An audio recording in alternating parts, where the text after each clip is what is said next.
Ibu yang rahmati Allah, Alhamdulillah, puji syukur atas nikmat-nikmat Allah, kita kembali dipertemukan oleh Allah SWT di pertengahan bulan Dzulqa'dah yang merupakan salah satu Ashhurul Hurum, ya, bulan-bulan yang dimuliakan oleh Allah. Juga termasuk Ashhurul Hajj, bulan-bulan haji. Karenanya kita patut bersyukur karena setiap amalan kebaikan yang dilakukan di bulan haram dilipat gandakan oleh Allah pahalanya lebih dari bulan-bulan biasa.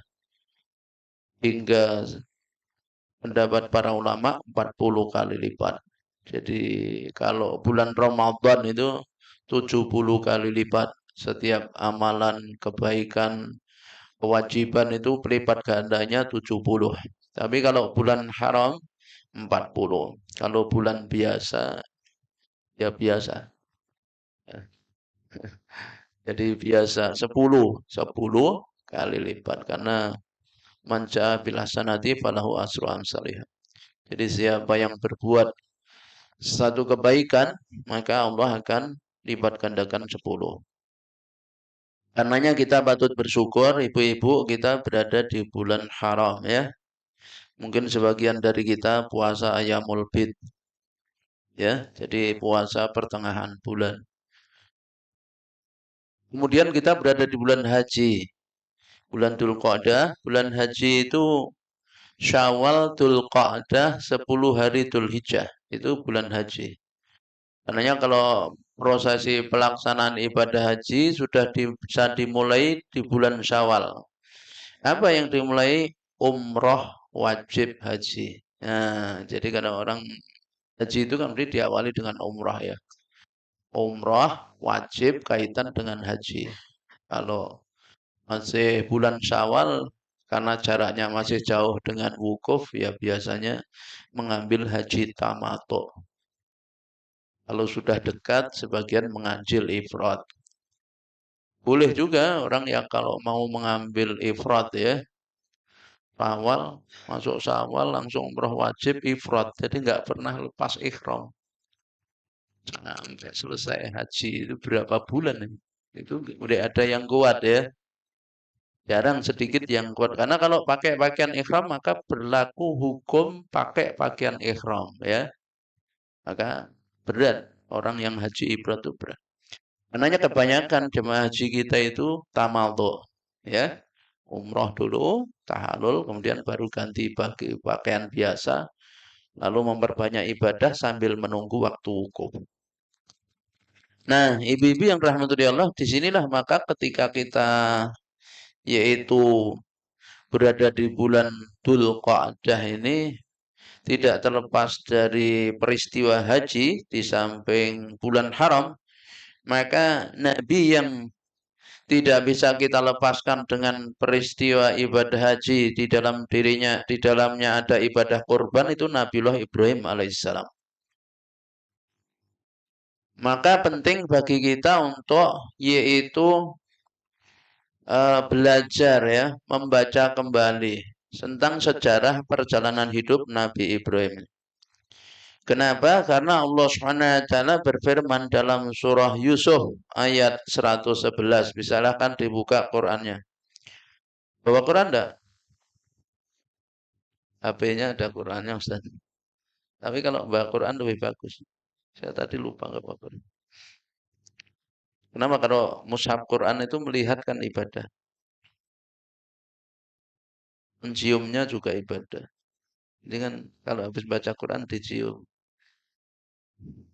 ibadah. Melihat ibadah, ya, membacanya apalagi. Berapa tadi? Surah Yusuf ayat 111. Jadi Allah SWT berfirman di situ, Bismillahirrahmanirrahim. Laqad kana fi qasasihim. Laqad sungguh benar-benar kana ada fi qasasihim di dalam kisah-kisah mereka ibratun, pelajaran. Li ulil albab, bagi orang-orang yang berakal. Sudah ketemu, ya? Sudah belum? Nah, Surah Yusuf ayat terakhir ya. Nah, di situ Allah SWT menjelaskan ya, yaitu dalam firman-Nya itu ya, laqad kana fi qasasihim, sungguh benar-benar pada kisah-kisah mereka itu. Siapa mereka itu? Para rasul. Ibrah terdapat pelajaran ya, terhadap pengajaran di ulil albab bagi orang-orang yang mempunyai akal. Maka hadisan yuftara, tidak karena dia adalah hadisan cerita-cerita yuftara yang dibuat-buat. Jadi dia bukan cerita yang dibuat-buat. Jadi bukan hoax, istilah sekarang bukan hoax. Walakin dan akan tetapi tasdiqul ladzi, membenarkan yang baina yadaihi, di antara petunjuk sebelumnya, wa tafsila, dan menjelaskan kulli syai'in, setiap sesuatu, wa hudan, dan petunjuk, wa rahmatan, dan rahmat, li qaumi yu'minun, bagi kaum yang mereka beriman. Nah, saya ingin menekankan bahwa pada kisah para nabi, karena para rasul itu terdapat ibrah, pelajaran, dan dia bukan sesuatu yang diada-adakan, tapi dia datang dari Allah Subhanahu wa taala, zat yang maha mengetahui, yang gaib. Karena peristiwa kisah para nabi dan rasul itu gaib. Gaib itu tidak bisa kita hadirkan lagi sekarang karena sesuatu yang telah lampau. Ya, telah lampau. Nah, oleh karena itu dalilnya harus nakli berita. Dan berita yang paling ori adalah datang dari Allah, yaitu Al-Quran. Dan hadis mutawatir, yaitu itu kebenarannya 100%. Ya, kalau tidak ada hadis mutawatir berarti ya hadis sahih. Nah, kita ibu-ibu yang rahmatullahi Allah mau belajar tentang kisah Nabi Ibrahim langsung dari Quran. Dari Quran. Bagaimana Ibrahim yaitu mengajari kaumnya untuk menemukan Tuhan. Siapa sebenarnya Tuhan yang harus disembah itu supaya tidak salah. Jadi Nabi Ibrahim mendakwai kaumnya, menyadarkan kaumnya dengan diberikan oleh Allah sebuah kecerdasan untuk berargumentasi. Ya, sehingga kaumnya sadar. Terlepas nanti berikutnya kaumnya sadar atau tidak. Tapi Nabi Ibrahim membimbing kaumnya itu. Dan itu merupakan pelajaran untuk kita. Yaitu berpikir membuktikan tentang bahwa Allah itu wujud, Allah itu ada. Bahwa Allah itu punya kudrah, kekuasaan. Ya, bahwa Allah itu wahdaniyah, yaitu tunggal, dia satu. Nah, itu. Ya. Misalnya akan kita lihat di dalam surah yaitu Al-An'am. Kita mulai dari ayat yang 74 saja ya, yang berhubungan langsung. Kalau yang ayat 73 itu berbicara tentang masalah ya ketauhidan juga, yang memperkenalkan tentang siapa pencipta langit dan bumi. Dialah Allah kan. Jadi ayat 23 surah Al-An'am, surah ke-6 itu 73 ya. Wa huwallazi khalaqas samawati wal arda bil haqq. Wa yawma yaqulu kun fayakun qauluhul haqq. Walahul mulku yawma yunfakhu fis-sur. Alimal ghaibi wasyahadah wa huwal hakimul khabir. Itu ayat 73. Wa huwa, dialah Allah, alladzi yang khalaqa, telah menciptakan asamawati wal arda, langit-langit, yaitu langit yang berlapis-lapis, dan bumi, bil haq, dengan benar. Ya. Jadi pada ayat yang berapa tadi?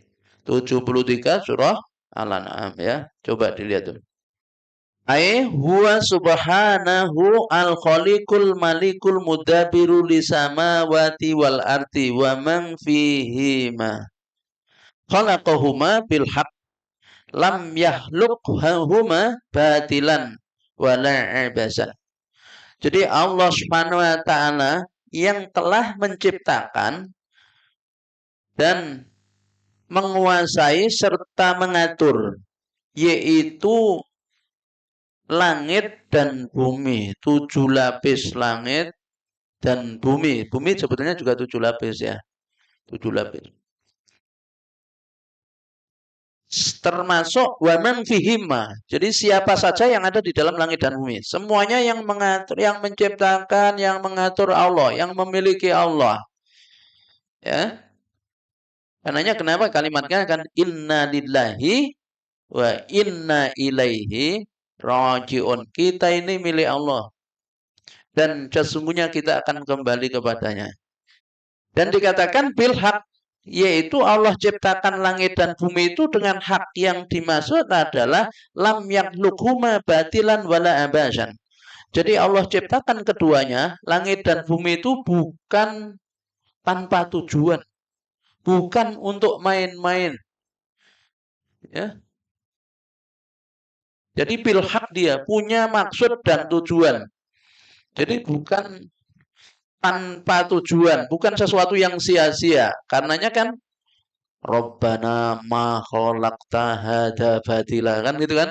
Doanya kan Rabbana, ya Tuhan kami, ma khalaqta, tidaklah kau ciptakan ini semua, hadza ini batila, dengan sia-sia. Sehingga tidak ada sesuatu yang sia-sia.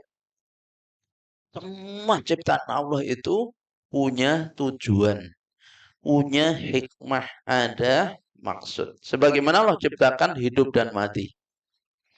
Alladzi khalaqal mauta wal hayata. Dialah Allah yang telah menciptakan mati dan hidup.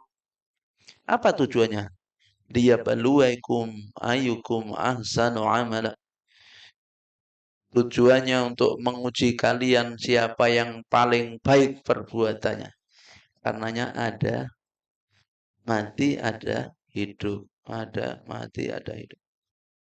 Ada yang meninggal, ada yang lahir, ada yang meninggal, ada yang lahir. Dan mati itu bisa datang kapan saja. Baik sehat maupun sakit. Hanya kita merasa dekat mati kalau sakit. Kalau sehat merasa jauh dari mati. Padahal bisa datang. Satu contoh saudara kita. Mungkin jenengan kaget kalau saya beritahu. Itu Bapak Sunaryo. Pak Sunaryo itu pegiat konsep Karnus yang saya itu rantang runtung sama beliau. Insya Allah, tapi khusnul khotimah saya itu hakul yakin min ahlil jannah. Jadi hari Kamis pagi kemarin itu, Kamis pagi itu ngaji, baru saya jemput ke rumah beliau. Beliau rumahnya di Sampangan.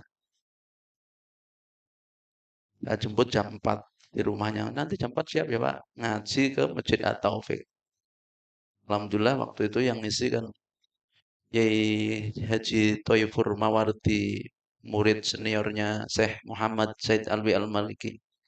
Yang punya karomah gampang mimpi bertemu Nabi. Kalau perlu ada apa-apa, calling Nabi, ketemu dalam. Habis ngaji, makan bareng-bareng, terus pulang. Saya tanya ada acara enggak di rumah aja. Dan malam masih teleponan karena ada pasien. Ya, malam tuh teleponan. Jam 3 masih WA, jam setengah pagi. Habis sholat tahajud, makan sahur, niat puasa ayamul bid. Jam 4 pagi meninggal. Di sebelah istrinya. Mau dibangunkan, Pak, naik masjid, Pak, naik masjid. Ngaji lah. Biasanya kalau Jumat pagi ikut ngaji saya di Darul Wahid. Tidak ada. Semua kaget. Saya itu yang kaget lah. Saya nggak tahu kalau istrinya udah nelpon saya berkali-kali. Saya baru buka HP itu setelah selesai ngisi ngaji jam 6:30.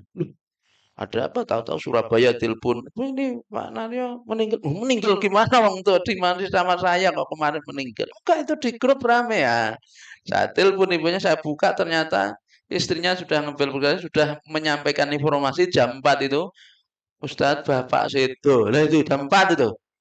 Ya Allah. Coba itu. Jadi contoh ternyata apa? Sehat, walaupun dia memang punya riwayat sakit jantung, tapi saat kematian datang beliau dalam kondisi sehat walafiat. Tapi banyak orang sakit apa kan gitu kan, kemudian menghubungkan serangan jantung kan gitu, padahal ya dicabut oleh malaikat maut kan gitu kan.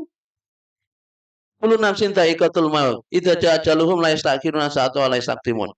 Setiap jiwa pasti mati. Kalau sudah datang ajal, nggak bisa maju, nggak bisa mundur. Innal mautal lati tafirunaha fa innahu mulaqikum. Kemanapun kematian yang kamu berusaha lari darinya, dia akan menjemput kalian, menemui. Cuma kita kan rasa kalau sehat itu suwe ya. Yang bahaya itu ketika sehat kemudian langsung meninggal. Kalau dia nggak pernah beramal soleh, gimana? Tapi subhanallah ini orangnya sedang apa? Puasa ibu-ibu. Tidur dalam kondisi puasa menghabis sahur. Dan niat apa puasa yang mubin. Hari Jumat coba itu. Apa artinya? Husnul khotimahnya itu sudah hak itu. Nggak perlu diragukan itu. Sebelumnya sudah siapan. Sudah mempersiapkan diri. Usianya masuk 60 tahun lebih. 60 tahun persis. Saat saya masuk 60. Umat Rasul itu sitin ila sabain. Usianya umat Rasulullah itu 60 sampai 70. Usia 60 itu pertarungan dengan maut. Itu dinyatakan oleh hadisnya itu. Terus gimana? Siap-siap. Saya bilang. Tapi bukan berarti yang muda gini terus lama ya ora akeh sing enom ya wasallam itu kan. Teman saya usia 45 pamitan sama istrinya, apa anu mah aku capek istirahat, saya yang meninggal loh di kamar. Istrinya di apotek, dia meninggal di kamar. Nggak tahu kalau nggak ada teman yang ngampiri itu nggak ada yang tahu. Ya Allah, coba gitu ya. Tapi kan rumpung soje suwi. Jadi Allah ciptakan mati dan hidup itu apa? Untuk menguji siapa yang paling baik perbuatannya. Iya perlu aku mayuku mahsanu amala dalam surah Al-Mulk kan gitu yang jenengan sering baca ya. Tabarakalladzi biyadihil mulk wa huwa ala kulli syai'in qadir. Alladzi khalaqal mauta wal hayata liyabluwakum ayyukum ahsanu amala kan gitu. Jadi tujuannya itu untuk mengetahui siapa yang paling baik perbuatannya. Ahsanu amala. Perbuatan paling baik itu yang paling ikhlas, yang paling sesuai dengan tuntunan Rasul. Maka itulah ibu-ibu pentingnya ngaji. Nek mboten ngaji mboten ngertos. Dan Allah itu paling benci dengan orang yang pandai urusan dunia, bodoh dalam urusan akhirat. Nah, kon ngomong bisnis pinter, tapi syaratnya sholat apa ora ngerti. Rukune sholat piro ora ngerti. Sing batalke sholat apa nggak ngerti. Nah, yang dibawa mati ya. Nah itu. Jadi, ya, karenanya punya tujuan Allah ciptakan itu. Itu termasuk penciptaan langit dan bumi. Tidak ada yang sia-sia. Nah, setelah itu walahul mulk, milik Allah lah kerajaan itu. Yauma pada hari yang fahu ditiup fisur sangkakala. Alimul ghaib, dia Allah Maha mengetahui yang gaib, wasyahadah dan yang tampak, wa huwal hakimul khabir. Dia Allah Maha bijaksana lagi Maha mengetahui. Nah, baru kemudian Allah mengisahkan tentang Nabi Ibrahim. Jadi sebelum Allah menyampaikan akan kisahkan Nabi Ibrahim, Allah sampaikan dia Allah yang Maha tahu, yang tampak dan yang tidak tampak, yang gaib, alimil ghaibi wasyahadah. Artinya berarti kisah Nabi Ibrahim itu nanti hak, bukan hoax. Karenanya ambil pelajaran. Maka pada ayat ke-274 Allah berfirman, wa id qala Ibrahimu li abihi azara atattakhidu asnaman aliha inni araka qaumaka fi dhalalim mubin. Kemudian Allah di situ katakan wa id qala Ibrahimu ai udkur ya Muhammadu li qaumika ibadatal awthani waqta qauli Ibrahim allati yad'una annahum ala millatihi li abihi azara munkaron alaihi at-tattakhidu asnaman alihatan ta'buduha wa taj'aluha rabban dunallah alladzi khalaqaka fasawwaka wa razzaqaka. Jadi maka dan ketika ingatlah ketika qala berkata Ibrahim li abi kepada bapaknya Azaro yang bernama Azar. Atatakhidu apakah kau menjadikan asnaman berhala-berhala itu sebagai alihatan Tuhan? Beliau saya alias Sobri menafsirkan gini, ingatkanlah wahai Muhammad kaummu, beritahukan kepada kaummu wahai Muhammad, yaitu tentang penyembahan berhala ya yang dilakukan oleh kaumnya Nabi Ibrahim. Ketika Ibrahim mengatakan kepada kaumnya, menyeru mereka agar mereka mengikuti agamanya. Yaitu siapa yang diseru pertama? Bapaknya yang bernama Azar. Beliau, Syekh Al-Qasimi dalam kitab tafsirnya Al-Qasimi, Mahasinut Ta'wil. Yang dimaksud bapaknya ini bukan bapak kandung, tapi pamannya. Pamannya, bukan bapak kandungnya. Tapi penyebutannya kan bapak juga. Karena paman itu kan dipanggil Pak D atau Pak Le ya. Ya, Pak Gede atau Pak Cilik nek wong Jawa. Itu kan sama dengan bapak. Karena dia saudara laki-lakinya bapak. Kalau bapak enggak ada, maka dia adalah bapak kita. Akhirnya jadi wali kan. Nah, ya wali. Karenanya kalau wanita ditinggal meninggal bapaknya, walinya kan paling dekat adalah kakak atau adik bapaknya. Nah, mereka itu. Karena Nabi itu, ayah Nabi bukan orang kafir. Sebagian ulama berpendapat begitu. Nah, yang didakwai itu dikisahkan oleh Allah bagaimana Nabi Ibrahim menyadarkan mendakwai keluarganya, yaitu orang tuanya yang digambarkan bapaknya yakni pamannya tadi kalau kita melihat yaitu Azar dan kaumnya. Atatakhidu asnaman alihatan, apakah kalian menjadikan yaitu berhala-berhala sebagai Tuhan kalian sembah, kalian jadikan dia Tuhan seraya meninggalkan Allah, padahal Allah yang telah menciptakan dirimu ya dan menyempurnakan ciptaanmu dan memberi rezeki kepadamu. Nah, Inni aroka wa qaumaka fi dhalalim mubin. Ini sesungguhnya aku aroka aku melihat dirimu wa qaumaka dan kaummu fi dhalalim mubin di dalam kesesatan yang nyata. Jadi fa anta faukamaka fi dhalalin anil haq mubinun wadihun la saka fihi. Jadi engkau dan kaummu betul-betul di dalam kesesatan yang nyata, tidak ada keraguan bahwa itu adalah sesat. Nah, jadi Nabi Ibrahim langsung itu, ya, mendasar sekali. Ibu-ibu yaitu langsung mengatakan Pak niku klentu sesat niku. Wah, itu langsung gitu, ya. Kira-kira jenengan nak di ngono niki. Putrane jenengan misalnya ibu isa sesat bu sampean iki. Kira-kira gimana reaksinya? Kita jadi ngerti apa? Mbah-mbahmu ngene dhisik ya sugih. Nah, ngene ya. Ya kan? Yo selamat ya apa-apa. Tapi sore lagi ngaji ping pira ngomong sesat-sesat. Nah, bisa gitu ya? Bisa ndak? Ya, kenapa? Memang sulit mendakwai orang tua itu.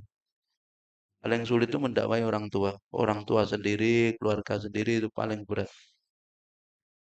Kenapa?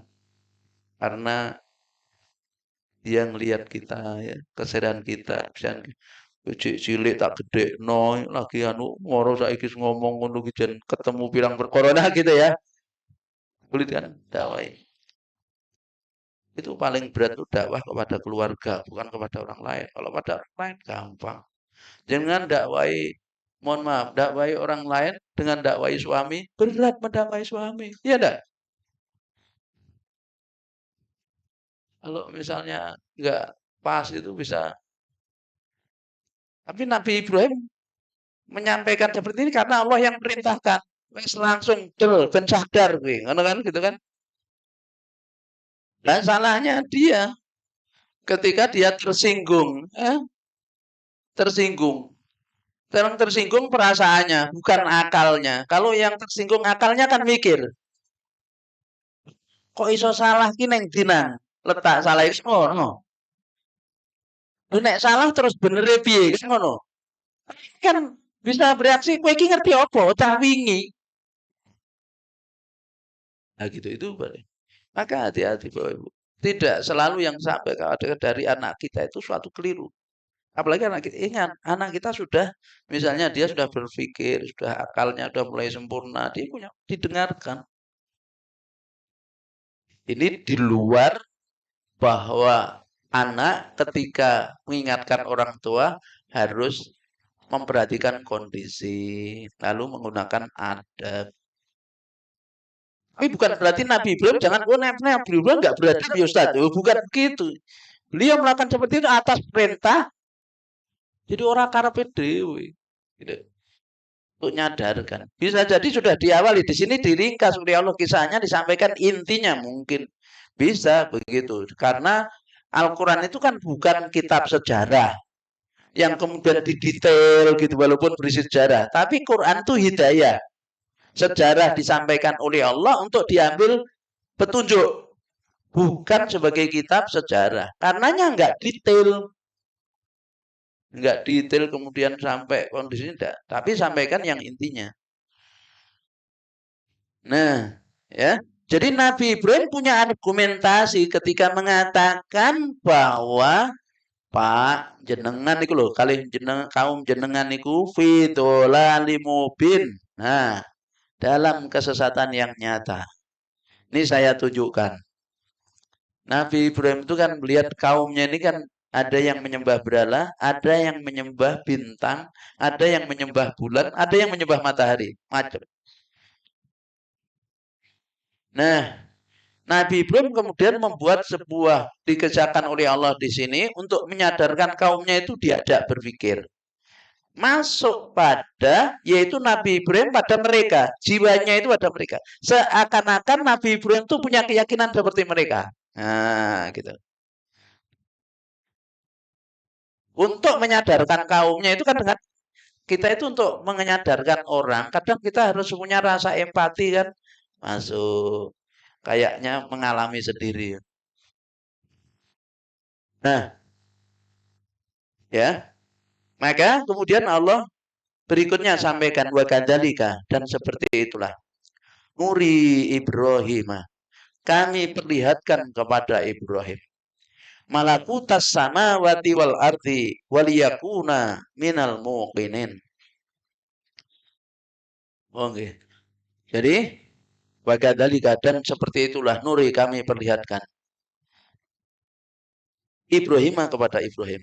Maka ibu-ibu kita perhatikan ayat ini ya. Ae nuri Ibrahim mulkal azima wa sultanal bahira. Jadi kami perlihatkan kepada Ibrahim kerajaan yang agung dan kekuasaan yang nyata. Berarti ibu-ibu Nabi Ibrahim sebagai objek, Allah sebagai subjeknya. Nabi Ibrahim itu objeknya, Allah subjeknya. Objek yang kedua adalah alam semesta, kerajaan langit dan bumi. Jadi yang berperan di sini adalah Allah Subhanahu wa taala. Itu kami perlihatkan kepada Ibrahim kerajaan yang agung. Maka ketika Nabi Ibrahim melihat yaitu kerajaan malakut, kerajaan langit dan bumi itu, ya, yang dilihat oleh Nabi Ibrahim bukan benda-benda angkasanya. Tetapi yang dilihat Nabi Ibrahim adalah yaitu kalau bahasa ininya itu yang dibalik benda itu, yang menciptakan, yang mengatur, dan bahwa yang mengatur itu dia satu, bukan banyak. Jadi karena Nabi Ibrahim itu diperlihatkan oleh Allah, sehingga kalau bahasanya itu disingkatkan oleh Allah sesuatu yang dohir ke batin. Jadi kalau misalnya ibu lihat nih air, orang ketika dia melihat air ini kesannya beda-beda. Bisa sebagaimana ketika kita lihat tumbuhan atau apa saja yang kita lihat itu pada suatu waktu kadang berbeda dengan waktu yang lain. Dia melihat misalnya apa yang dia lihat suatu waktu itu biasa, itu air ya, seger bina diombe. Tapi pada kali yang lain, Masya Allah, Subhanallah, air ini ya. Yang dilihat itu kekuasaan Allah, kebesaran Allah. Tapi pada yang kali lain, biasa lagi. Nah, ketika Allah Subhanahu wa taala yang menggerakkan, yang membuat dia bisa melihat, maka yang diperlihatkan oleh Allah bukan bendanya, tetapi kekuasaannya yang maha mencipta, mengatur, mengendalikan benda itu. Maka disitulah kenapa Nabi Ibrahim kemudian mampu mengantarkan kepada kaumnya, menjelaskan tentang jangan kau lihat benda itu. Benda itu nggak bisa apa, nggak bisa apa-apa. Kalau kamu sembah, yang kamu sembah seharusnya yang menciptakan benda itu. Karena benda itu tidak bisa memberi manfaat, mudarat, ya. Tapi yang bisa adalah yang menciptakannya. Nah, mau mengantarkannya kan gitu. Karenanya kan Nabi Ibrahim kemudian ngajak gini, kan diperlihatkan alam, ya. Supaya apa? Tujuan Allah yakuna minal muqinin. Supaya Ibrahim menjadi orang-orang yang tumbuh keyakinannya. Dari ilmu yakin menjadi ainul yakin. Nah gitu. Jadi pengetahuan. Dia, oh ya Allah yang mencipta. Dia melihat bahwa Allah yang mencipta dengan mata kepalanya sendiri misalnya. Nah, sampai nanti kemudian sampai dia pada hakul yakin. Jadi kalau misalnya bahasanya itu orang dari dia bisa merasakan kehadiran Allah sampai dia melihat dengan mata hatinya bahwa Allah hadir. Dan kemudian sampai dia mantap. Ini Allah nggak mungkin. Kalau orang ada kan tidak mungkin. Maka sampailah dia keyakinan itu. Maka diperlihatkan. Maka diajak kaumnya kemudian dikatakan gini. Falamma janna alaihi lailu ra'a kaukaba. Falamma janna, maka tatkala janna menutupi, yaitu alaihi atasnya alail malam.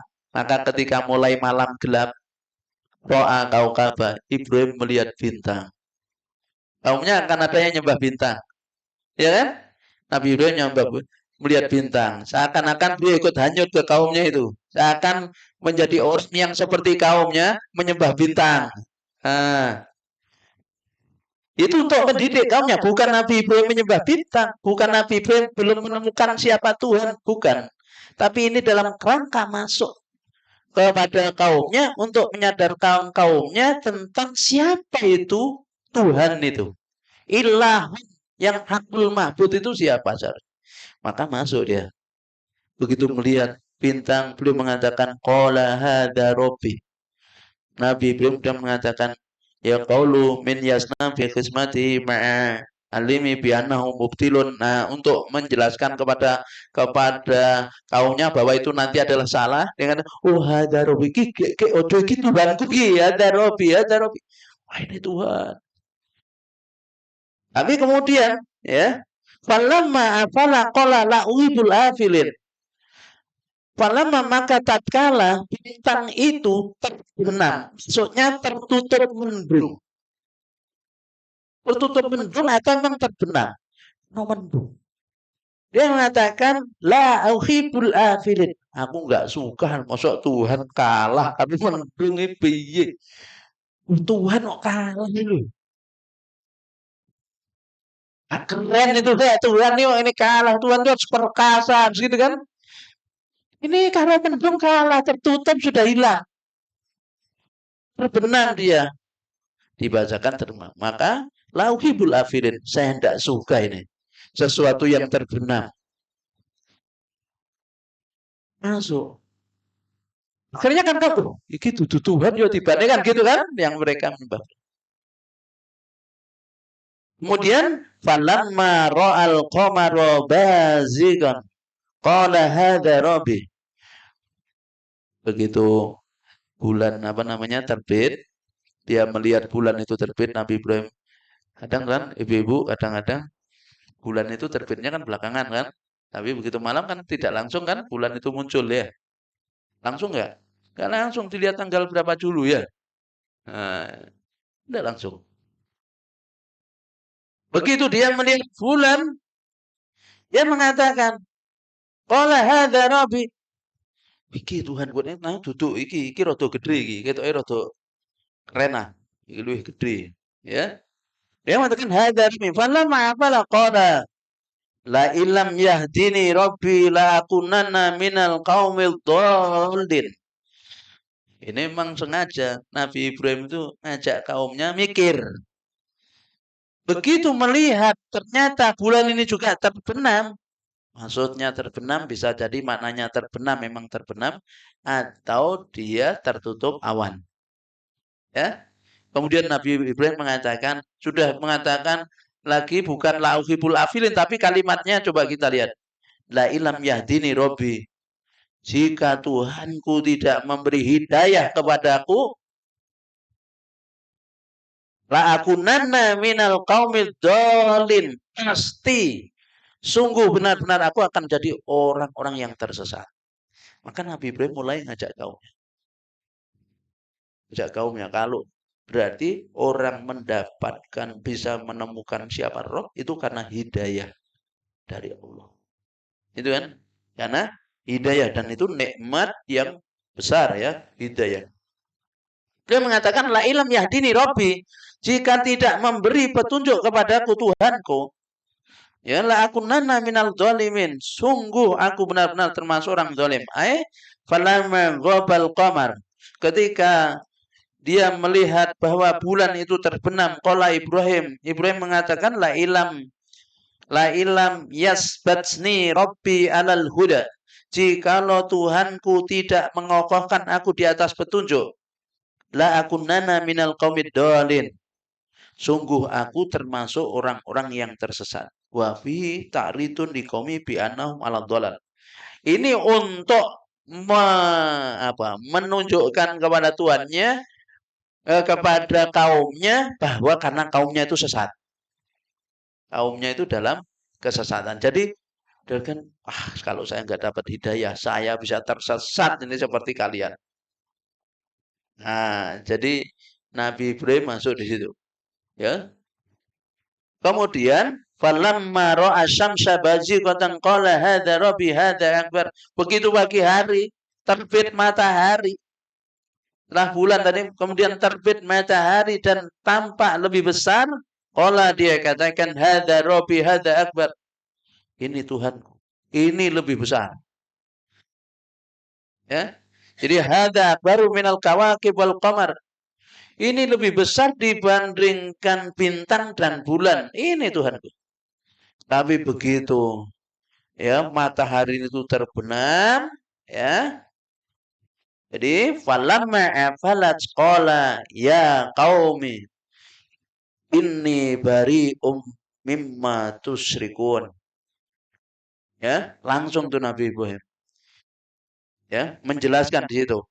Falamma ghabat samsu qala ana bari'um min israqikum. Jadi begitu matahari terbenam, Nabi Ibrahim langsung mengatakan sesungguhnya aku berlepas diri dari perbuatan kalian menyekutukan Allah. Nah, itu langsung kan menghukumi kaumnya itu, oh musyrik sampean. Wa ma ana minal musyrikin, dan aku tidak termasuk orang musyrik. Nanti kan gitu. Sebelum itu katakan, setelah mengatakan ini bari mimma tusyrikun, Nabi Ibrahim lanjutkan inni wajjahtu wajhiya. Sesungguhnya aku hadapkan wajahku illah kepada lilladzi yang dia fatara samawati wal ardo hanifan, yang telah menciptakan langit dan bumi dengan lurus. Yakni ya, Nabi Ibrahim menandaskan tentang agamanya bahwa dia adalah agama tauhid. Ya. Nah, jadi Nabi Ibrahim menyampaikan wa ma ana minal musyrikin, dan aku tidak termasuk orang musyrik. Jadi dia mengatakan qala ya qaumi ini bari'um mimma tusyrikun. Ya, kemudian ini wajah tu wajahiyya, qastu bi ibadati wa tauhidi. Jadi aku hadapkan wajahku dan diriku kepada Allah. Ini tauhid. Nah, tauhid kan. Ingat aja, bintang, bukan. Bulan, matahari juga bukan. Itu semua yang disembah oleh kaumnya. Kami nyembah patung ada yang nyembah bintang, bulan, dan matahari. Nabi Ibrahim itu diutus di Babilonia, Irak. Rajanya Namrud ya. Rajanya Namrud saat itu. Nabi Ibrahim sendirian dakwah. Belum ada pengikut. Tidak punya pengikut. Sendirian mendakwai. Orang tuanya Nabi Ibrahim atau pamannya itu, Azar itu, pekerjaannya buat patung. Yang membeli patung, karya patungnya Azar itu karya patung yang terindah, terbaik. Dibeli oleh istana. Yaitu Namrud. Jadi Namrud itu pelanggannya. Dia bukan hanya penyembah patung, tapi pembuat, bukan hanya ya. Jadi ibaratnya itu produsen Tuhan dia itu. Jadi dia itu produsennya itu. Coba bisa bayangkan. Wih, nek ngene mata nih sandang panganku nangis kan gitu ya. Ya enggak? Kan ada hubungannya itu. Wah, iki carane ngene iso patungku ra payu ki. Nah, bisa mengancam ekonomi ya. Bisa juga itu. Wah, ponakku dhewe, anakku dhewe ngancam ekonomi ini misalnya. Bisa juga itu. Atau karena dia adalah orang yang sangat disukai, ayahnya Nabi Ibrahim ini kan sangat kenal dekat dengan Namrud, dan orang, oh tadi itu ya, karya patungnya itu yang terbaik ya. Dan Nabi Ibrahim gitu ya, dalam tanda petik, kemudian kok bisa sedikit banyak, oh kondisinya memungkinkan. Lah di situ memang kan pintu, salah satu pintu kenapa menjadi penghalang petunjuk itu kalau misalnya seseorang punya kedudukan, pangkat, kemudian resikonya bisa hilang kedudukannya, misalnya itu memang bisa jadi penyebab sulit untuk menerima kebenaran atau hidayah itu. Walaupun dia tahu, kijane yo bener. Bener iki pancen sing diomongi iki bener. Ning nek aku milu dhek iso mati sandang panganku. Ya, gitu gitu. Itu terjadi. Bisa begitu, Bu. Betul nah. Nenek kuwi dilone wah iso gubrah kabeh ki engko. Ah, bisa gitu. Itu seperti Ibu baca sejarahnya Walid bin Mughirah. Walid bin Mughirah itu seorang tokoh dari Bani Makhzum di masa Nabi ya. Orang tuanya Khalid bin Walid. Dia punya anak laki-laki kalau nggak salah 12 atau berapa anak laki-lakinya. Laki-lakinya jangan tanya istrinya berapa ya. Nah, itu. Anak laki-lakinya 12. Kemarin saya ketemu Yai Toifur Mawardi, beliau muridnya saya itu, anaknya 25. Kayak, "Yi, kalau ini kula sowan teng jenengan Janjian pas jenengan akikoh nih lho. Ning boten situ jenengan tindakan teng Malaysia. Lho akikoh ingkang putra nomor pinten? Lho ndek wingi kula nggih nembe akikoh. Lah ndek wingi sing nomor pinten? Selangkung ya. Oh berarti ya yang nomor 24 itu. Dari istri keempat nomor 24. Nah terus yang nomor 25 ini istri berapa ya saya enggak tanya. Loh Walid bin Mughirah itu Bu, anaknya banyak kaya. Kalau sekarang tuh profesor doktor, ahli bahasa, ahli sastra. Bahkan sampai boleh katakan tidak ada orang yang lebih tahu tentang sastra dibanding saya. Dan dia mengatakan yang dibawa Muhammad itu jos. Benar. Bukan perkataan manusia, bukan apa. Nah terus, ya tapi aku nomelu dhek ya piye ya. Aku ki tokoh kok. Nah begitu. Tidak setiap orang yang tahu kebenaran, dia ambil, kemudian dia ikuti. Kenapa? Karena ada tadi. Ada kedudukan, ada harta, ada gengsi. Itu penyakit-penyakit hati namanya. Bahaya. Nah, begitulah juga pada ketika Nabi Ibrahim mendakwai kaumnya itu. Kenapa orang yang sudah tahu benar bahwa ini tauhid benar tidak diambil? Karena takut kehilangan kedudukan, takut kehilangan pengikut. Itu yang kita harus hati-hati. Jadi hidayah itu bisa tidak masuk ke hati kita kalau ada penutup hidayah namanya. Apa penutup hidayah itu? Ya tadi itu. Bisa kedudukan, bisa kekayaan, bisa kehormatan, bisa ilmu. Kan gitu kan?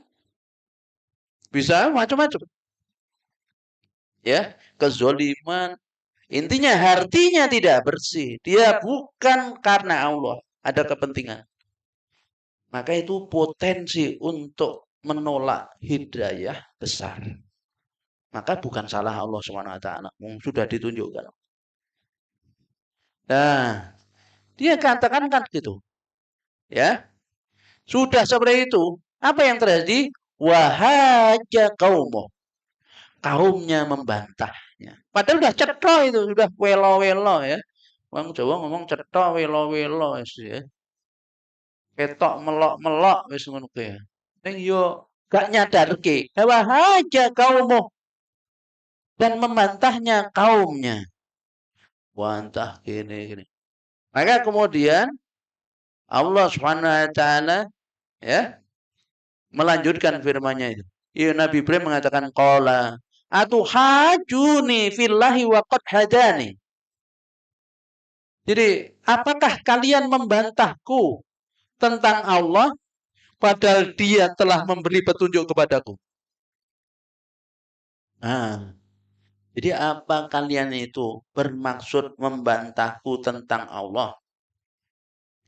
Oleh Ibnu Abbas mengatakan gini, jadaluhu fi aliyatihim wa qaufihim biha ajabahum mungkaron alaihim.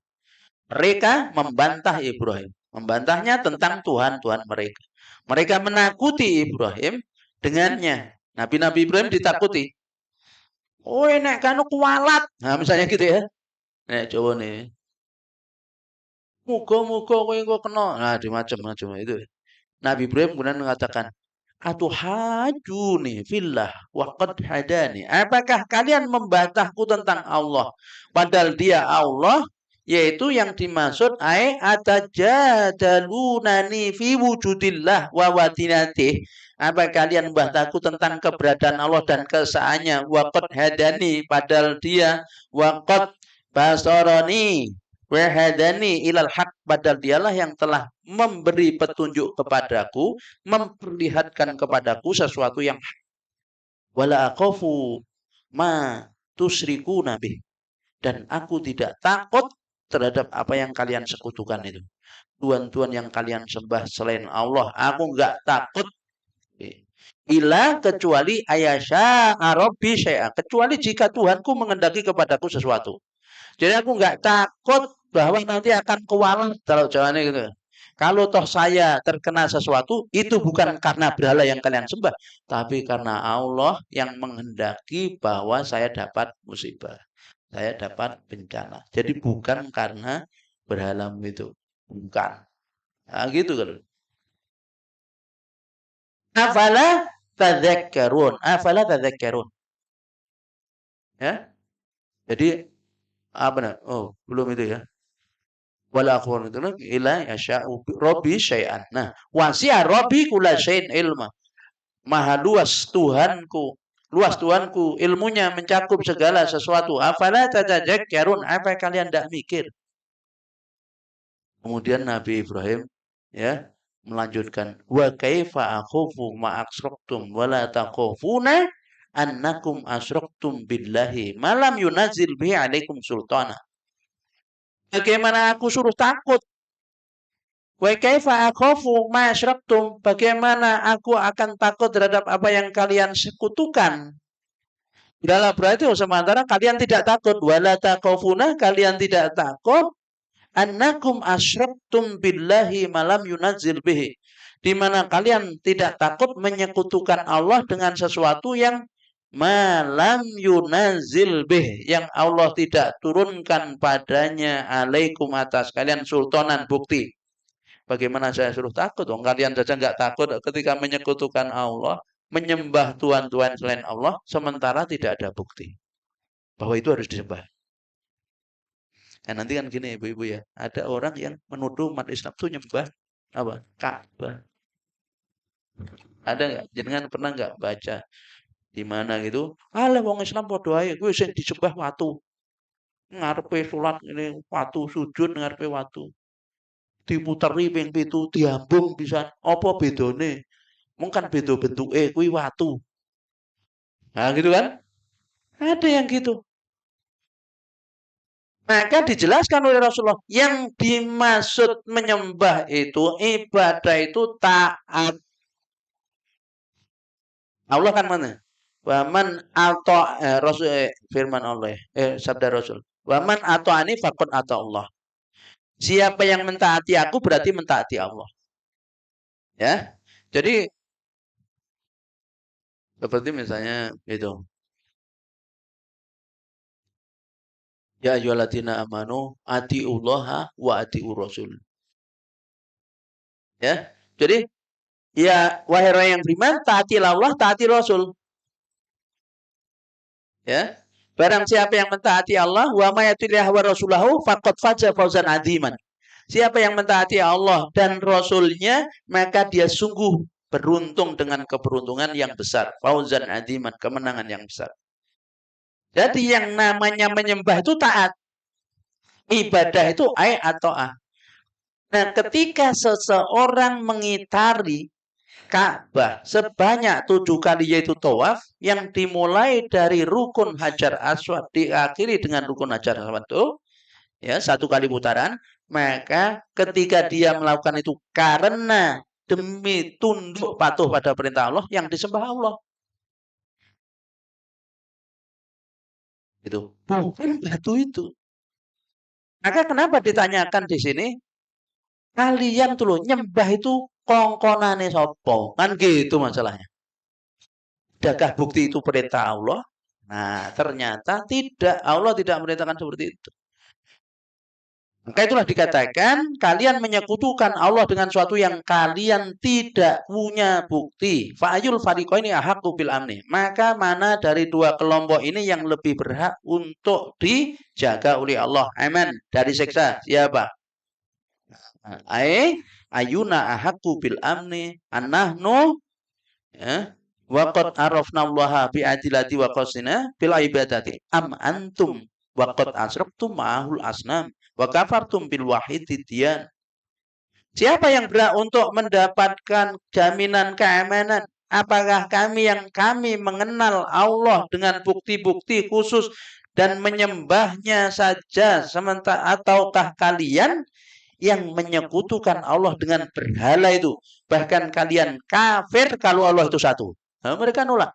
Ya mosok Tuhan siji rek. Piye ngatur ki masalah banyak, Tuhan satu. Mereka enggak mau. Mereka menolak itu. Tuhan satu. Enggak percaya. Nah, ya, di situ ya. Allah tanya, "In kuntum ta'lamun?" Jika kalian tahu. Ya, jadi nanti ibu-ibu di tempat lain ya, di ayat lain bahwa begitu Nabi melihat kaumnya sedang boling ya, akhirnya gak percaya awas gue tak hancur nih, ya kan? Patung-patungnya akhirnya kan dihancurkan ya, sama Nabi Ibrahim itu yang disembah, disisakan yang paling besar, ya kan? Ketika yaitu mereka sedang merayakan hari raya, patungnya dihancurkan, disisakan paling besar. Begitu kembali ke tempat penyembahan, kaget. Kisah apa kisah ngancur nih patung-patungnya? Ono sing aku krungu Ibrahim. Tingkap Ibrahim. Dan itu memang yang dikendaki Nabi Ibrahim. Nabi Ibrahim sudah tahu.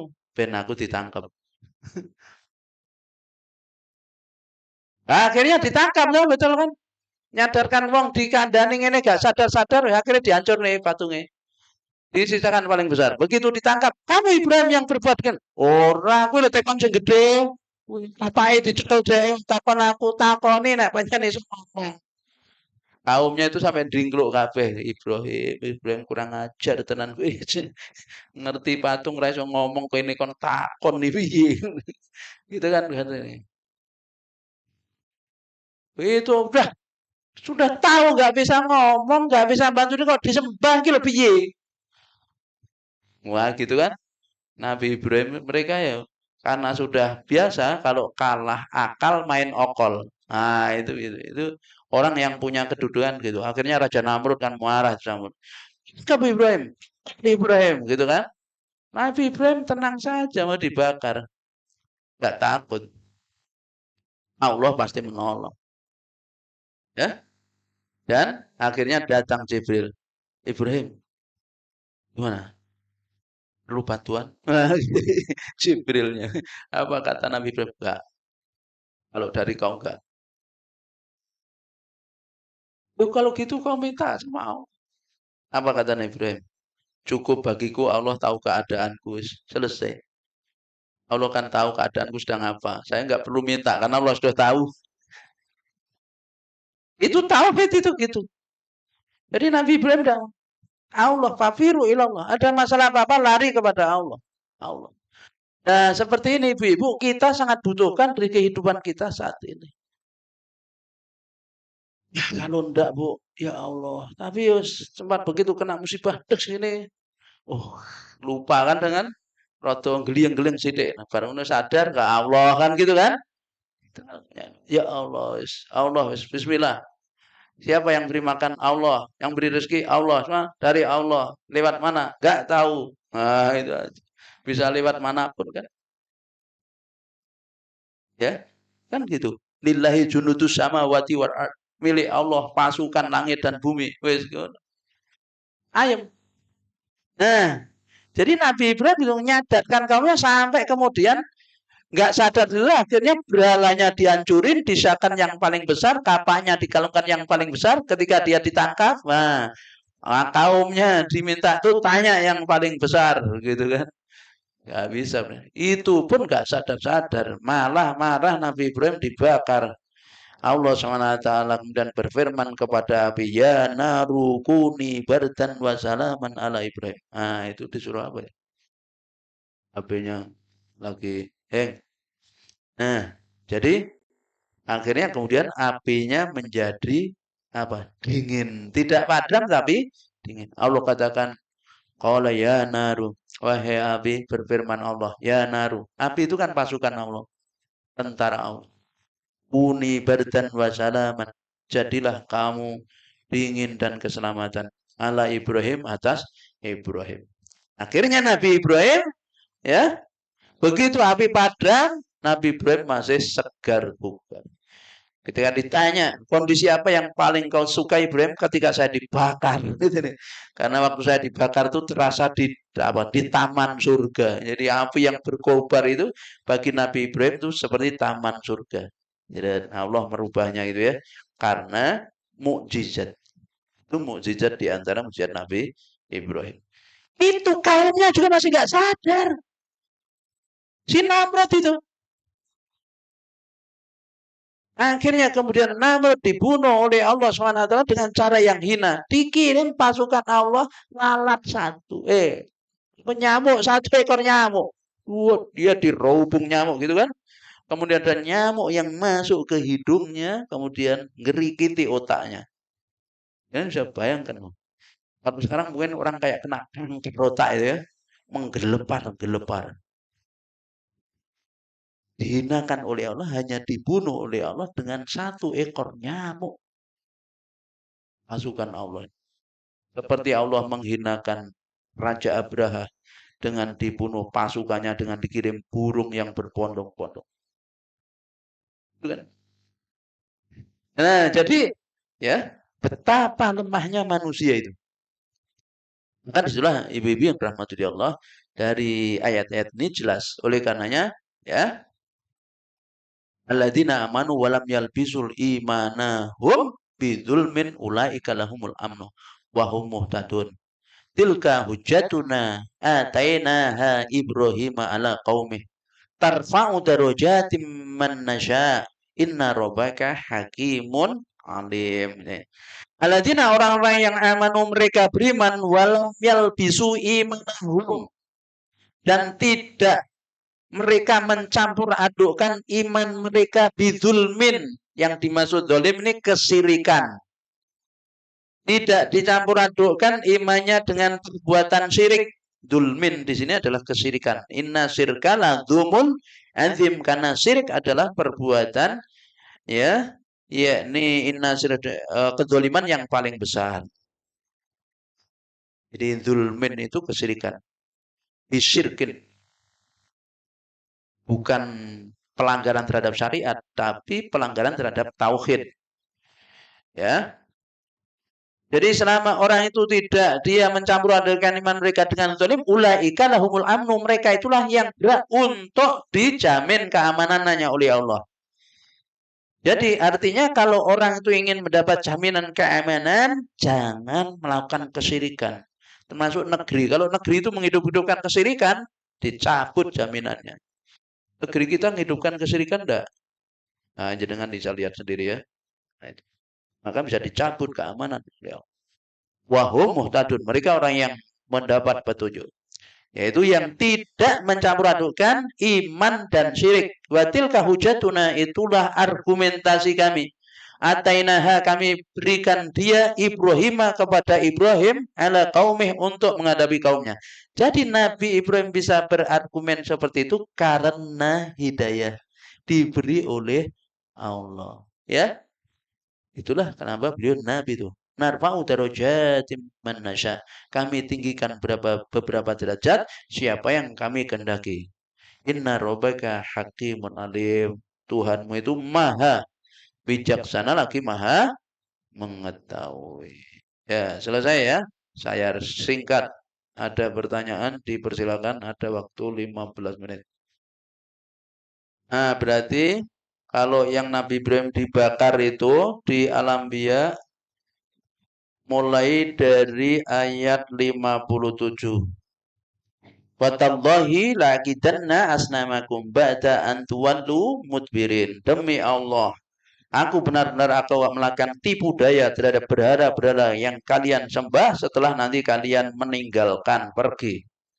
Nah, maka kemudian ayat 58 ya, 59, 60, 61 sampai ke tadi 69 itu kisah tentang Nabi Ibrahim ngancurin berhala ya. Kemudian dibakar itu. Lalu ayat yang 69, qulna ya naru, qulna ya naru kuni bardan wa salaman ala Ibrahim. Nah, ada? Monggo Bu, pertanyaan ada? Mumpung ketemu. Atau pertanyaan tentang syirik, silahkan Ibu, yang ada di lingkungan kita misalnya. Ada pertanyaan, monggo. Assalamualaikum warahmatullahi wabarakatuh. Waalaikumsalam warahmatullahi wabarakatuh. Ceritanya dicurhatin sama teman Ustadz. Dia mau pindah rumah.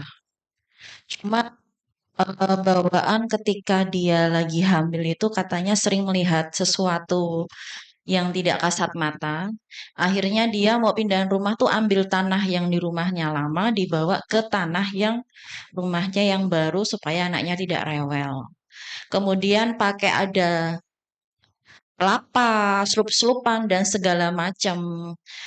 Nah, itu ketika kita mengingatkan dalam hal supaya gugur kewajiban kita nanti di akhirat ketika ditanya kenapa melakukan itu. Kan bisa saja karena si fulan tidak menasihati saya dalam hal tersebut untuk menggugurkan kewajiban itu, tapi terserah jika teman kita memilih tetap menjalankan, kita juga tidak mau memaksa. Itu bagaimana Ustadz? Hal-hal demikian itu kan sepertinya masih banyak terjadi di lingkungan masyarakat ya. Dan apa selup-selupan itu loh Tat. Kalau syukuran untuk berbagi dengan tetangga boleh ya Tat, tapi kalau yang itu tuh kok kayaknya gimana yang benar seperti apa Ustadz? Matur suwun Ustadz. Ya, Ya, Ustadz, sebelum dijawab pertanyaan berhubungan dengan pertanyaan Mbak Vita, apabila kita melihat tetangga yang cucunya lahir, kemudian ada ari-ari di depan rumahnya yang dipasang lampu, terus kemudian bayinya itu dikasih gelang plastik yang isinya itu eh, apa, ya bumbu pawon, apalah itu ya. Ingin mengingatkan tapi takut tersinggung. Nah, itu bagaimana juga Ustadz? Ya, jadi gini ya, ada hadis Nabi itu. Halo, halo. Hadis Nabi ya. Man ra'a minkum mungkaran falyughayyir biyadih fa ilam yasati wa bilisani fa ilam yastati wa biqalbi wa dzalika taquliman. Jadi ketika kita melihat kemungkaran, kita harus nahi mungkar sesuai dengan kemampuan kita. Kalau mampu dengan tangan, misalnya tadi orang yang dia mendem hari-hari dengan tangannya tutup bayar, mampu misalnya ya. Mampu itu adalah tidak menimbulkan persoalan setelah kita lakukan. Maka tidak boleh nahi mungkar kemudian berakibat kemungkaran yang lebih besar. Nahi mungkar berakibat kemungkaran yang lebih besar itu misalnya apa? Bisa jadi nanti jadi apa? Saling memaki misalnya, kemudian persaudaraannya menjadi terputus misalnya. Maka berarti tidak boleh. Gitu. Maka berarti kita harus dengan lisan. Maka dengan lisan harus masuk kepada ayat itu. Ud'u ila sabili rabbika bil hikmah wal mau'izatil hasanah wajadilhum billati hiya ahsan. Maka serulah ud'u ila sabili rabbik, kepada jalan Tuhanmu itu bil hikmah. Bil hikmah itu bil hujah, dengan argumentatif. Menggugah akalnya, menyentuh jiwanya. Ya. Wa mau'izatil hasanah, dan nasihat yang baik. Mau itu. Wajadilhum billati hiya ahsan. Jadi bantahlah yang batil itu, lalu datangkan yang lebih baik. Nah, maka kalau misalnya tidak mampu, maka sampaikan kepada orang yang sekiranya dia mampu menasihati orang itu. Maka nyilih tangan, bahasanya gitu ya. Misalnya coba teman kita atau tetangga kita itu siapa yang paling dengar? Ustadz siapa atau siapa misalnya. Ah, itu ceritakan itu. Kemudian dengan maksud supaya orang yang kita sampaikan itu bisa menasihatinya. Jadi kita memakai perantara. Gitu kan? Maka itu jadi. Lalu yang ketiga, kalau misalnya, kalau kita tidak mampu secara langsung ya. Kalau ingin secara langsung, diukur. Bahasanya itu tepatannya. Maka 4 mata. 4 mata, berdua. Ya, berdua atau bertiga dengan warganya, yang jelas bagaimana membuat dia itu tidak tersinggung. Karena kalau sudah tersinggung, sampaikan dengan kalimat yang baik. Diawali dengan yang baik itu misalnya, saya sampaikan ini karena cinta saya kepada jenengan. Tidak ingin kita hanya berkumpul di dunia, tapi juga kita ingin berkumpul di akhirat. Gitu misalnya gitu, kemudian sampaikan. Kalau sudah disampaikan, tutup dengan kalimat. Ya, adapun kalau jenengan menerima nasihat dan mengamalkan, saya bersyukur. Kalau tidak, panjenengan menjadi saksi di hadapan Allah. saya sudah mengingatkan. Nggih, saestu niki maksud saya hanya baik berdua saja. Ya, itu termasuk nahi mungkar kan? Amar ma'ruf nahi mungkar. Kadang amar nahi mungkar itu harus dipikir iki nek disampaikan nang ngarepe wong akeh tersinggung. Kalau misalnya gini, tapi kalau berdua, apalagi teman dekat atau tangga datang misalnya. Kalau ternyata dia menerima, alhamdulillah. Kalau tidak, alhamdulillah kita sudah menyampaikan. Nah, tapi kok ditutup dengan kalimat tuh, Bu, saestu nggih. Kalau jenengan nabi, alhamdulillah. Kalau tidak, jenengan pun jadi saksi mungkin kula teng akhirat. Masalahnya nek mula aku mbok anu lho aku tanggoku kae Mbak Vita ora ngandani yo. Oh, aku dadi ora ngerti. Wah, misalnya gitu kan. Nah, tahu itu. Itu tutup dengan itu. Sambil didoakan. Didoakan ya. Terus sambil diajak ditawari ngaji. Bu, dek ngaji atau kita undang ya.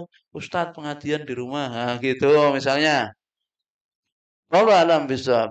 Jadi seperti itu. Memang dakwah itu tidak mudah. Perlu ilmu kita ya. Kalau misalnya jenengan harus berpikir betul karena yang namanya tadi itu menasihati jangan sampai juga menimbulkan hal-hal yang tidak baik. Tapi penting keberanian dan dicoba dan persiapkan diri. Persiapan dirinya itu gini. Ibu-ibu, persiapan diri penting. Jenengan kalau bisa awali dengan puasa 3 hari. Puasa 3 hari. Ya. Jenengan aku meh nahe sithik tanggoku atau koncoku poso 3 dina khusus. Itu ada boleh Ustaz? Boleh. Karena itu untuk membersihkan hati dan untuk membuat kaulan tsaqila. Perkataan kita itu tembus. Nah, gitu. Jadi kan ada kisah ditulis oleh Dr. Aid Al-Qarni dalam kitabnya Syiatul Qulub. Sudah diterjemahkan. Judulnya Cambuk Hati. Dr. Aid Al-Qarni itu penulis kitab La Tahzan. Ya, jangan bersedih. Di dalam kitabnya yang berjudul Syiatul Qulub, Cambuk Hati itu, beliau bercerita tentang seorang ulama. Ini seorang ulama yang dia melihat ada seorang pemuda itu apa? Durhaka kepada orang tuanya. Pemuda ini. Padahal dulunya pemuda yang baik, tapi nggak tahu dalam perjalanan hidupnya pemuda ini kemudian terjebak sebuah kasus, lalu jadi residivis. Tangkap dan dia durhaka kepada orang tuanya. Tapi si ulama ini melihat pemuda ini sesungguhnya ada kebaikan di dalamnya itu. Tapi bagaimana ya cara saya menasihati dia? Gak kenal ini ulama ini. Tapi dia niat saya kok pengen mendakwai dia, pengen nasihati. Apa yang dilakukan? Yang pertama, dikasih hadiah. Pemuda ini dikasih hadiah. Didatangi ke rumahnya, dikirim hadiah. Sampai si pemuda itu heran. Loh, siapa jenengan? Memang kita pernah ketemu di mana? Oh, enggak, saya pernah melihat Anda di satu tempat gini. Dan ini ada hadiah dari saya. Ini pentingnya hadiah itu. Hadiah. Siapa yang nggak senang dikasih hadiah? Jenengan senang nggak dikasih hadiah? Senang, pasti senang ya kan? Orang yang nggak kenal ngasih hadiah itu kan berarti ada sesuatu dia. Mungkin ada maksud baik, ada maksud buruk kan gitu kan. Tapi kita berprasangka dia baik lah, maksudnya baik. Setelah sekian lama apalagi yang bisa lakukan ya? Diundang makan. Pemuda itu, dia saya ada ini, pokoknya tasakuran lah di rumah ya makan. Seneng nggak orang diajak makan? Bu, ditraktir jenengan seneng nggak? Oh iya. Ya, takdir neng nyamleng. Nyamleng ya. Nah, itu ya, sapa meneh ra seneng ya. Mbak Vita yo seneng jenengan seneng ditraktir ya kan.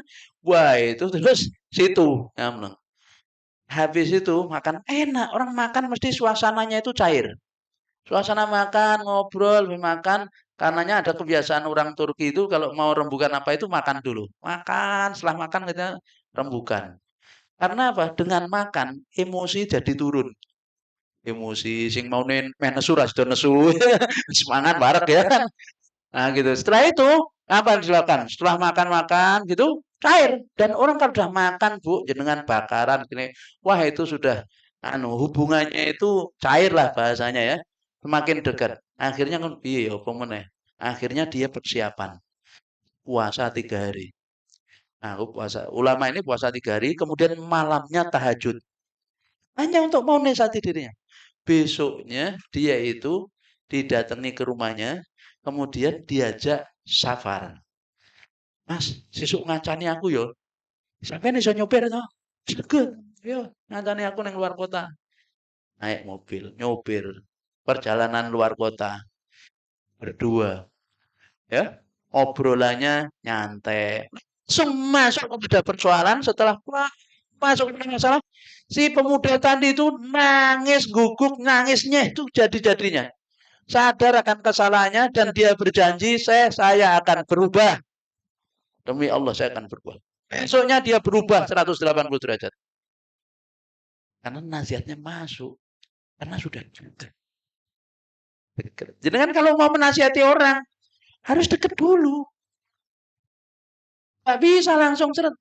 Kalau belum dekat ya dekat dulu sampai mangan bar. Kalau udah gitu wis deket kaya karo kanca plek ngene ya, turu bareng ibarate ngawur mlaku nanti wis jenengan nasihati. Insyaallah kalau dia menolak tetap akan terjadi baik hubungan. Tapi jenengan udah kata kunci tadi. Aku ngelingke yo, sok nek ning akhirat ojo nyalahke aku yo. Wedi. Iya. Nek iman wedi. Wah iki ketoke koyo tenanan. Mergone aku wedi mati ya, Mbak. Sesuk aja-aja aku wis mati ya gak ketemu jenengan nek aku ditakoni kok ora mbok nasihati kowe koncone cedak misalnya kan gitu. Wallahu alam bisawab. Jadi gitu ya Ibu-ibu, insyaallah mudah-mudahan menjadi ilmu yang bermanfaat buat kita bertambah taat ya. Kita akhiri dengan doa kafaratul majelis. Bismillahirrahmanirrahim. Subhanakallahumma wa bihamdika asyhadu an la ilaha illa anta astaghfiruka wa atubu ilaik. Assalamualaikum warahmatullahi wabarakatuh.